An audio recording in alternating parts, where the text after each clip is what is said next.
انوکھی امداد ایسی بھی۔ محلے میں بچوں کو عربی و ناظرہ قرآن پڑھانے والی باجی کے گھر آٹا اور سبزی نہیں ہے، مگر وہ باپردہ خاتون باہر آ کر مفت راشن والی لائن میں لگنے سے گھبرا رہی ہیں۔ فری راشن تقسیم کرنے والے نوجوانوں کو جیسے ہی یہ بات پتہ چلی، انہوں نے متاثرین میں فری سبزی و آٹا کی تقسیم فوراً روک دی۔ پڑھے لکھے نوجوان تھے، آپس میں رائے مشورہ کرنے لگے۔ بات چیت میں طے ہوا کہ نہ جانے کتنے سفید پوش اپنی آنکھوں میں ضرورت کے پیالے لیے فری راشن کی لائنوں کو تکتے ہیں، مگر اپنی عزت نفس کا بھرم رکھنے کی خاطر قریب نہیں بھٹکتے۔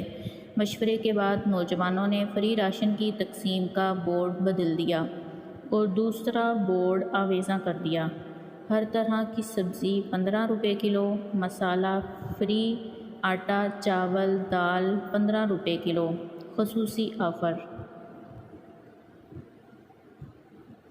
اعلان سنتے ہی مفت خور بھکاریوں نے اپنی راہ لی۔ سفید پوش اور لاچار طبقہ ہاتھوں میں 10-20 روپے کے ساتھ خریداری کے لیے آ گیا۔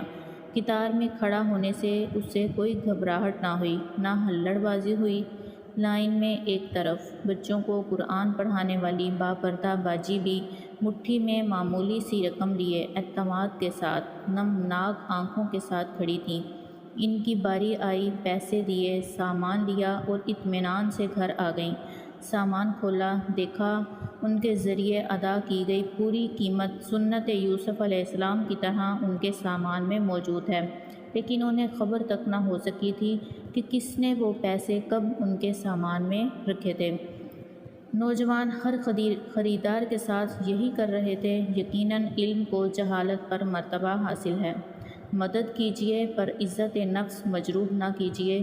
ضرورت مندوں کی ویڈیو اور تصاویر مت بنائیے۔ ضرورت مند سفید پوشوں کا خیال رکھیے۔ عزت دار مساکین کو عزت دیجیے۔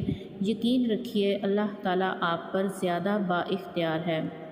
ویڈیو اچھی لگے تو لائک اور شیئر کر دیجیے۔ چینل پر نئے ہیں تو چینل کو سبسکرائب کر دیجیے۔ ملتے ہیں نیکسٹ ویڈیو کے ساتھ، تب تک کے لیے اللہ حافظ۔